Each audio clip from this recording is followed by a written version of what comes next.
Hey everyone, it's Kristen Graziano from HomeSmart, and I'm here today. I want to tell you a little bit about home inspections. We don't often get this question, should I get a home inspection? Most times we would say yes.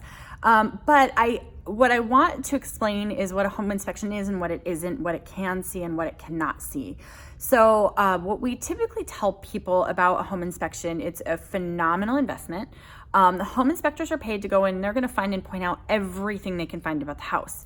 So some home inspection reports are really, really long and some are really, really short, but all home inspection reports have something on it. I have been doing this almost 17 years, have been selling real estate, and I think one page of noted items is the shortest I've ever seen on a house, and that's rare. We might have one or two of those a year. So just to tell you, and we sell over 60 homes a year. So just to give you an idea that most homes are going to have items pop up on a home inspection report. The question is, what should you focus on? What is important? What is, scary? What is not scary? So there's three categories I like to break it down into. One is a condition category, one is a safety category, and one is a code category. So I'll explain what those are. I'll start with code. So code, let's just use GFCI outlets as an example. When a home, say in 1965 was built, then code was not to put GFCI outlets in a kitchen or, and actually I don't even know that bathrooms needed it. So a GFCI outlet is a ground fault protection outlet. And as an example, let's say you're blow drying your hair and you drop the blow dryer in a tub of water and your kid is in that water. So the GFCI outlet will stop, it'll trip the breaker for that outlet so that electricity doesn't go into that water.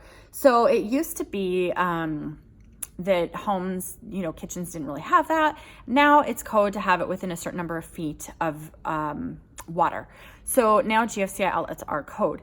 That's a code item where you can totally change out an outlet and make it GFCI in most cases. However, not all homes have done that. And when it comes to code items, if you're buying a house in a 1960s or 70s built neighborhood, whether you buy that house you're looking at or you buy the neighbor's house, the one down the street, chances are they're all going to be in the same situation where they may not have GFCI outlets. That's not usually something to spend a lot of time focusing on because it just kind of is what it is. You can change those out, and we don't typically ask people to do that because, again, you're not going to bring a 1960s home up to the 2019 code. It's not going to happen. To do that, you probably want a total top to bottom, inside out, gut job renovation home. There you should expect that.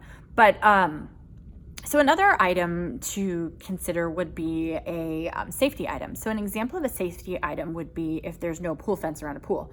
That's a safety item, but a lot of times when you go under contract, you know that. Then some safety items are also condition items. So for example, if there's open electrical wires in an attic, which does occasionally happen, that's a safety concern, but that's also a condition concern. That should not be that way. So a lot of times you're not going to ask for a pool fence because you knew that when you were buying it, but you may want to ask for an open electrical wire in the attic to be fixed because that is a hazard. And so another example of a condition item would be inspectors, when they come out, they're testing the air conditioning. We're in Arizona, so that's a really, really huge inspection to do. So when they test the air conditioning, they're testing the temperature of the air going into the unit and the temperature of the air being blown out of the unit through the ducts. So they usually like to see, it's like, I think a 16 to 22 degree split, or maybe it's an 18 to 24 degree split. If that air degree split is in that range, then that's a really good sign. But if it's lower than that, and especially by quite a bit, or if it's quite a bit higher than that, that's usually an indicator of something going on with the air conditioning unit. It's not functioning at an optimal or the way that it should level. So that would be something where a buyer may want to look into more, and they may want to ask a seller to repair that, just because it's chances are there's an issue with that's going to come up. And it does affect, day-to-day living of the house.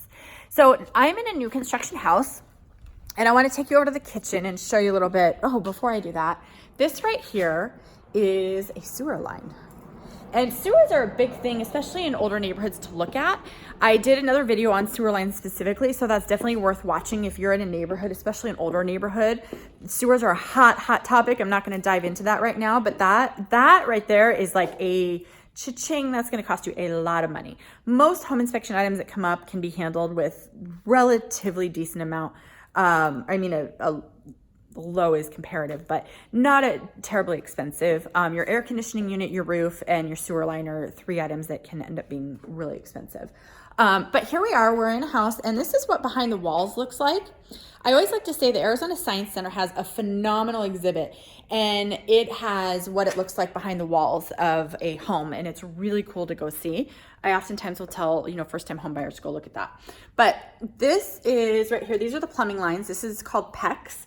Another common plumbing line material is copper. So PEX is more commonly used now. Copper used to be used more often. This is an electrical outlet box. So this is either going to be a switch or a plug-in. We're in the kitchen, so it could be either one.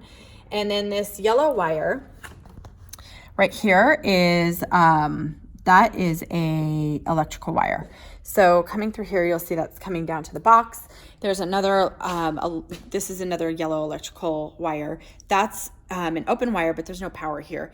That's going to be connected to the range hood. So that's why that's there. And then this, which is pretty cool, is you can see the plumbing line here. And this is for a pot filler in the kitchen.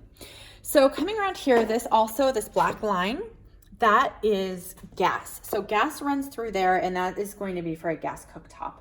And then coming up to the ceiling, you can see right there in front of us is a can light. And the silver thing is the air duct. So that is the air duct carrying the airflow to the, right there it'll have a cover on it, but that's where the air comes out of the air vent. So this is just a little behind the scenes tour. When a home inspector is doing a home inspection, they can't open up the walls and see what's going on behind the walls. So it's important. Right now we're in a market where there's a lot of people flipping homes, and a lot of people think that it's fun, and a lot of people who don't necessarily know what they're doing.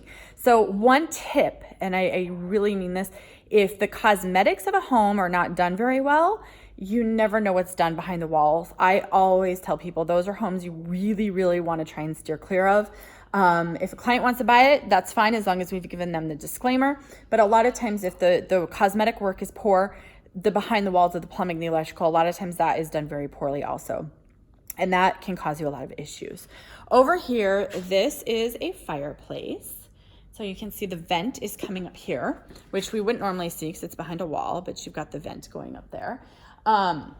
So I wanted to just give you a little information, a little tour of what it's like behind the scenes and what a home inspector can and can't do. They cannot open up the walls and see behind it, but they can know everything they see. They may note something that is totally irrelevant. We had a situation once where there was some water swelling on a baseboard, and so the inspector noted it. They had to, but it turns out the owner's kid had spilled some water that sat there for a while. They didn't even know was there, and it caused an issue to the baseboard.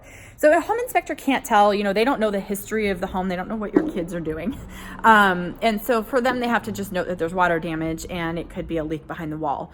But sometimes it's not. Sometimes it really truly is just something silly, like somebody's kid did something that kids do. So I hope everyone's having a great day. I hope this video helped you see a little bit behind the scenes and gave you a little bit information of what a home inspection looks at and the things to look out for. If you have any questions, please let us know. We're always happy to answer your questions. Have a great day. Bye.